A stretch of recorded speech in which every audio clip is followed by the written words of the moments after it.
Кочани во минатото и денес се препознатливо по средновековните кули и мостовите на Кочанска река.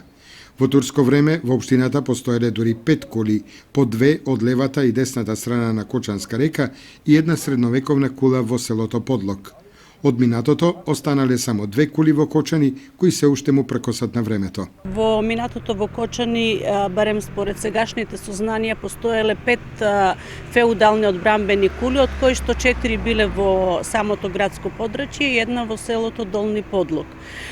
Тие 4 кули сите се наоѓаат во просторот на денешното пазариште и биле сместени по 2 на левиот и на десниот брег. На тој начин формирале еден замислен правоаголен простор или едно замислено утврдување кое што го заштитувале, бидејќи тоа била старата турска чаршија, и меѓу народот е сочувана легендата според која се верува дека кулите со подземни ходници под коритото на Кочанска река биле поврзани. Меѓутоа, при конзервирањето на средновековната кула која што денес е во функција, не се откриени траѓи кои што тоа би го потврдувале, заради тоа се уште сметаме дека се работи само за легенда, иако не е исклучен фактот, бидејќи тоа е период на едни несигурни времења кога луѓето се подготвувале за одредени одбрани. Останатите 2 се срушени, тие биле по северно по течението на реката, на Кочанска река.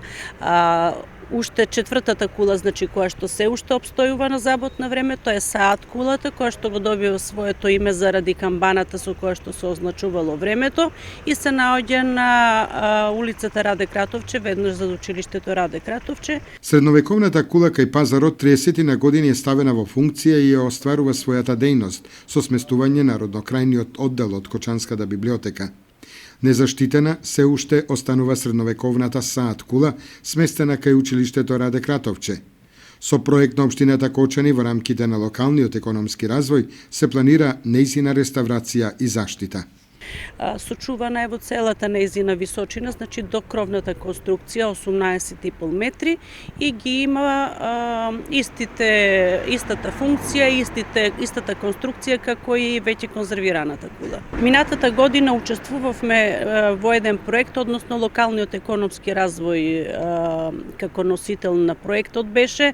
Јас бев вклучена само во делот на историските показатели на околу подготовката за идејно решение за проектот за конзервација. Според програмата на локалниот економски развој за наредната година е планирано да се обезбедат средства во висина од 5 милиони и 540 илјади денари, донација од амбасадата на Соединетите Американски држави во Македонија.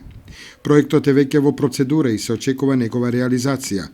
Со заштитата на средновековната Саат кула, Кочани ќе добие уште еден значаен споменик од минатото на овие простори.